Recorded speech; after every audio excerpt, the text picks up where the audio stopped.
Assalamu alaikum. Habari za mchana. Saa 6 tayari eh? Bado kidogo eh? Basi asubuhi. Napenda nitoe shukrani zangu za dhati kwa kuweza kutupokea kwenye kituo hiki cha Bi Aisha Foundation. Mimi niwapongeze sana kwa jitihada zenu mnazoendelea kuzifanya kuweza kuwasaidia hawa vijana ambao wenye uhitaji. Na sisi Young African kwa kushirikiana na GSM Foundation, kama ilivyo kawaida yetu kutoka kwenye klabu ya wananchi. Hii ndio klabu ya wananchi wote wa nchi ya Tanzania. Hao wengine ni kutokana tuna jeuri zao. Lakini sisi wote ni wananchi.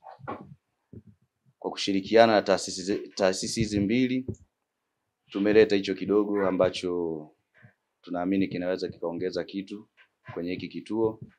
Tunaomba mkipokee.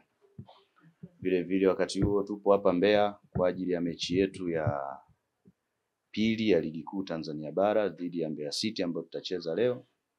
Basi tuwaombe wakati mtakapopokea hicho kidogo tulichokuja nacho, basi mtuombe dua ili tuweze kupata matokeo mazuri, sababu Yanga inaposhinda tunaamini hata watoto wenyewe kwenye hiki kituo na wao vile vile wanafarijika na wanakuwa na furaha sana. Wakati huo tuendelee kuombea Mungu nchi yetu, kwa sababu tuko kwenye mwaka wa uchaguzi.